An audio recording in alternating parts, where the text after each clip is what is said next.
Com seu exército de demônios, o Lorde Demônio Satã separa seus 4 poderosos generais para conquistar as terras de Enteasla, mas um herói levanta sua espada sagrada contra eles e começa a se direcionar até o continente central, onde estava acontecendo uma luta intensa com um exército de humanos invadindo as terras e chegando próximo ao castelo do Maô. E lá dentro do castelo, o Maô lutava contra o herói que quase o acerta, mas o Maô escapa e vai para fora, onde grita dizendo que por enquanto os humanos poderiam ficar com Enteasla e que futuramente iria retornar. E com isso, ele e um de seus servos, o Alciel, entram em um portal e vão parar em um lugar desconhecido, até que quando percebem, eles haviam se tornado humanos. 2 policiais aparecem, mas não conseguem entender nada do que estavam dizendo, e pensam que são estrangeiros. O Maô fala para guardarem a magia que têm até que consigam descobrir mais sobre este mundo. Os 2 são levados pelos policiais para serem tratados, mas estavam em salas separadas. O Maô aproveita a oportunidade de estar a sós com um policial e utiliza uma magia de hipnose para que conseguisse informações sobre este mundo, e descobrem que pela falta de magia que há na Terra, eles não conseguem manter a forma demoníaca, mas o Maô tinha conseguido trazer consigo mesmo uma pequena quantidade, mas até que consigam recuperar, eles decidem que vão viver como humanos. Eles conseguem um lugar para morar, mas quando chega a noite, enquanto conversavam, o Maô acaba desmaiando,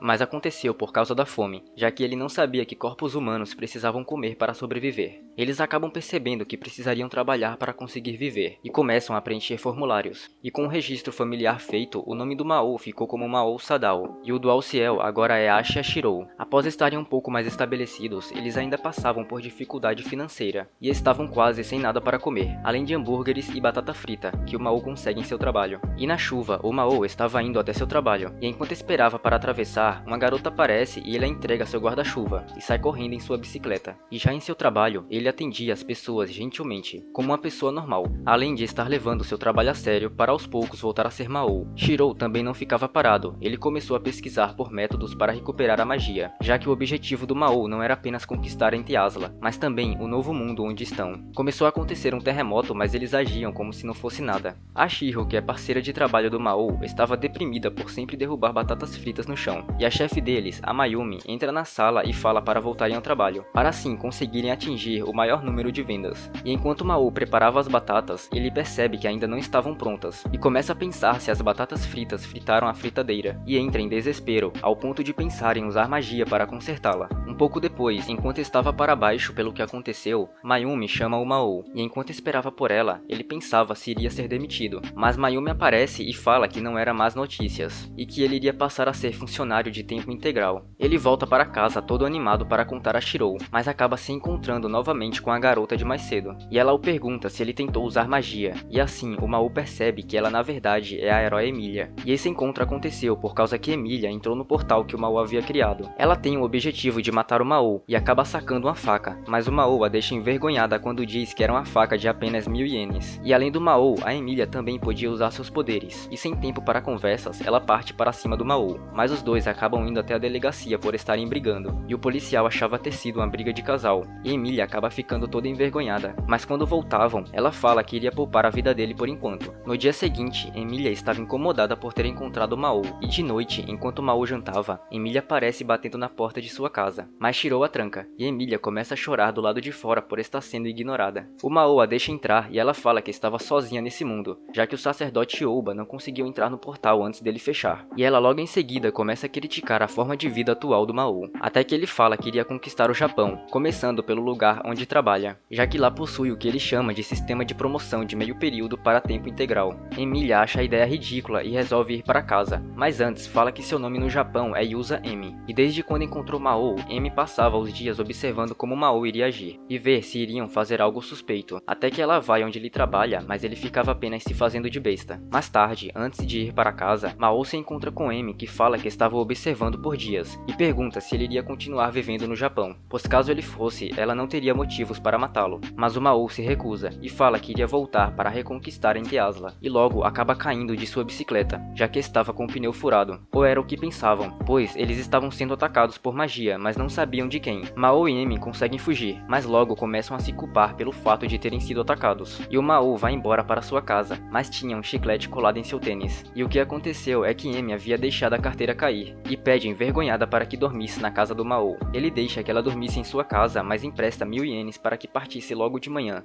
e ela vai dormir. Já tarde da noite, o Maô se ressentia por Emi ter ido para este mundo sozinha, até que recebe uma mensagem de alguém desconhecido em em seu celular, onde dizia que os terremotos iriam continuar, mas também recebe uma mensagem de Shiro, dizendo que outro terremoto iria acontecer, e começa a pensar do que poderia ser. De manhã, quando Amy já estava em sua casa, ela liga a TV e vê que estava passando uma reportagem, e nela estava a bicicleta do Mao, além de estar ele e o Shiro no meio da gravação. Também em sua casa, Shiro estava feliz, pois havia marcado de se encontrar com o Mao de tarde, e lá estava ela toda bobinha. Quando estava em seu trabalho, Amy acaba recebendo uma ligação de alguém misterioso, onde diz conhecer o Mao e o herói, além de querer destruir ambos. Amy começa a julgar pela voz e pensa que é um demônio, mas logo depois ele acaba desligando. No intervalo, Amy recebe uma ligação da polícia para assinar alguns papéis, para que pudesse liberar a bicicleta do Mao. Ela vai irritada até o Mao e ele fala que isso contou como pagamento por ter dormido em sua casa na noite passada. A Amy, como não é de ficar quieta, fala da geladeira vazia deles, e com isso deixa o coitado do Shiro transtornado. Quando estavam do lado de fora, Amy fala sobre o telefonema de mais cedo, e que o Mao tinha sido ameaçado, e diz que não queria que nenhuma outra pessoa o matasse além dela. Ele a lembra que estavam em público, e ela acaba ficando envergonhada e vai embora. Como estava perto do Mao se encontrar com Shiro, Shiro leva para comprar alguma roupa decente, usando de seu fundo de emergência para pagar, e o explica como deve agir com Shiro. Os dois se encontram e o Mao percebe que Shiro tinha cortado o cabelo, e ela o elogia pela forma de como ele estava vestido. Os dois resolvem que vão até um café e Shiro queria que dessem as mãos. Ele a segura e ela fica ainda mais corada. Quando Amy voltava, acaba se encontrando com Shiro, que estava se esgueirando na parede, e o acha suspeito, e quando se aproxima, acaba vendo Mao em um encontro. Amy pensava que estavam fazendo algo indecente com a garota, mas Shiro a explica, e também fala que Shiro estava apaixonada pelo Mao. Amy começa a suspeitar dela ter algum envolvimento com outro mundo, e resolve ir até eles. Lá dentro, Shiro conta para o Mao que na noite passada acabou escutando algumas vozes estranhas. O Mao começa a pensar que devem ter utilizado a técnica de comunicação que é usada para sincronizar a mente dos humanos em diferentes mundos, onde chamam de Idea Link, e pelo Idea Link é formada uma técnica chamada sonar. O Mao se engasga ao ver Amy entrando e começa a disfarçar para provar que não estava fazendo nada de errado. Shiro estava prestes a se confessar até que Amy a interrompe, e fala para Shiro não se envolver com o Mao, e logo as duas começam com um bate-boca, até que Shiro pergunta se Amy é a ex-namorada do Mao, e isso acaba deixando Amy furiosa, até que de repente um terremoto começa a acontecer, fazendo desmoronar todo o edifício em que estavam. Shiro acorda, mas Amy estava com ela, e Shiro pergunta onde estava o Mao. Amy fala que certamente ele estava vivo e a pede desculpas, e fala que não havia nada entre ela e o Mao, e as duas começam a se entender. Amy pergunta o que ela viu no Mao para se sentir tão atraída por ele, e joga um feitiço em Shiro que a faz dormir. O Mao aparece e ele estava em sua forma de demônio. Amy pensa em aproveitar essa chance para derrotá-lo com o restante de poder que ainda lhe resta, mas acaba parando assim que o Mao fala que iria dar um jeito de salvar todos que estavam ali, e começa a afastar os escombros enquanto protegia as pessoas ao redor. Quando estavam do lado de fora, Amy começa a lembrar de quando era mais nova, e os cardeais apareceram para levá-la, e o seu pai dizia que ela é filha de um anjo, que é a única pessoa em Inteasla capaz de derrotar o Mao, e esse foi o último dia em que ela viu seu pai. O Mao se aproxima de Amy e ela para de pensar no passado. Shiro também estava por perto, e alguns policiais a perguntam se ela é filha do inspetor Sasaki, que é o moço que o Mao conseguiu informações quando chegou nesse mundo. O policial fala que vai chamar o pai dela, e o Mao não queria que descobrissem sobre ele, e ele resolve ir embora. De manhã, Amy estava de frente à casa do Mao para entregar os 1000 ienes que ele havia emprestado, e quando estava indo embora, o Mao tenta avisar para tomar cuidado ao descer as escadas com salto, mas acaba sendo tarde e Amy cai de cara no chão. Ela vai até a casa do Mao para tratar seus ferimentos, mas quando ele a tenta ajudar, Amy mostra o quanto estava perturbada pelo fato do Mao estar ajudando as pessoas. Ela o pergunta do porquê dele ter matado o pai dela. Amy começa a falar do Mao que conhece, que é alguém perverso, que busca apenas fazer o mal, e surpreso, o Mao fala que nunca tinha pensado sobre suas ações e a pede desculpas, mas Amy ainda estava furiosa, só que de repente, Shiro aparece junto de Shiro, e acaba entendendo errado por ter visto Amy e o Mao, até que logo em seguida, a proprietária que se chama Mikichi aparece, e avisa sobre a reforma que irão fazer no local, e acaba acontecendo mais um terremoto, além de que a Mikichi parece saber sobre outro mundo, quando cita do sonar e do Idea Link, e em meio ao portal, mais duas pessoas do outro mundo estavam indo até Amy, e falam que deveriam se preparar para a batalha. Enquanto Shiro estava na rua, ela se esbarra em um rapaz, onde diz que vale a pena devorá-la e se alimentar de seu desespero e ressentimento pelo Mao e a Amy. Um rapaz ia encostar nele, mas acaba sendo jogado, e de repente asas surgem de suas costas. O Mao estava por perto e vê destruições acontecendo. Ele se aproxima de onde o rapaz estava e os dois se encaram, até que o Mao fala que ele era o general demônio chamado Lúcifer. Mas Lúcifer não estava sozinho, com ele também estava o Ouba, e Amy pergunta a Ouba do porquê ele está ao lado de Lúcifer, mas foi tudo armado para que Lúcifer voltasse à sua posição de origem. De repente, Shiro é atacado por Lúcifer, e logo começa a atacar Amy e o Mao, mas eles conseguem se defender, e logo logo em seguida fogem. Mao fala que Lucifer tinha se alimentado das emoções negativas das pessoas, e por isso estava tão forte. Lucifer os alcança e pergunta ao Mao do porquê dele não estar aproveitando para recuperar seus poderes, mas o Mao diz que não iria causar problemas a um mundo que o acolheu. Lucifer acha bobagem e revela ter pego Shiro como refém, e começa a atacá-los novamente, conseguindo acertar o Mao, mas ainda assim ele continua correndo, só que novamente é atingido por um tiro que Ouba havia disparado. Mao segura a mão de Emi e consegue se teletransportar até a estação de Sasazuka, e lá haviam várias pessoas. Lucifer chega lá em um instante e perfura o peito do Mao, e joga Shiro no chão, mas Emi consegue pegá-la a tempo, mas ele não ia parar por aí. Lucifer conjura uma magia, fazendo as pessoas entrarem em desespero após verem a ponte caindo, mas foi nesse instante que de forma inesperada o Mao aparece em sua forma de demônio, enquanto segurava a ponte com suas forças, que havia conseguido restaurar consumindo o medo das pessoas. Shiro acorda e vê o Mao em sua outra forma, enquanto pedia pela ajuda de Emi, que conjura uma barreira em Shiro e logo começa a invocar seus poderes sagrados. O Mao cria uma barreira mágica para que Emi pudesse lutar sem causar problemas a ninguém, começando assim a luta. Eita mano, peraí, essa aí não. Emi vai para cima de Lucifer e os dois começam uma luta intensa, até que Shiro aparece em sua forma de demônio após salvar Emi de uma explosão. Ouba tenta atirar em Shiro pelas costas, mas Emi o impede. Eles voltam a se enfrentar enquanto Mao estava colocando a ponte no chão, e assim que feita, ele fala para Shiro que iria terminar rapidamente com essa luta para que não se atrasassem no trabalho, já que havia prometido ensiná-la a usar a máquina de sorvete. Shiro fica envergonhada e logo Mao começa a subir. Ouba tenta se mexer, mas Mao rapidamente o para, e em um instante se aproxima de Lucifer, fazendo ficar todo borrado de medo. Mao começa a preparar seu soco e o acerta em Lucifer, deixando com o rosto todo deformado. E após toda essa confusão, Shiro os pergunta quem são eles, e eles dizem a verdade. E como sempre, a Emi e o Mao voltam a discutir, e Emi fala novamente para Shiro que não tinha como ela e o Mao terem um tipo de relacionamento, já que vivem apenas brigando. Emi pergunta ao Mao se agora que recuperou seus poderes, ele iria voltar a Inteasla, mas o Mao diz que havia muitos trabalhos para fazer neste mundo. Os companheiros de Emi aparecem e vão até ela, e reconhecem o Mao e o Shirou, e logo depois, Emi e os outros vão até a casa do Mao, enquanto ele estava restaurando os edifícios que foram destruídos, além de mexer nas memórias das pessoas para que não lembrassem do que havia acontecido. Mais tarde, os companheiros de Emi já estavam de partida e o Mao e a Shiro estavam no trabalho.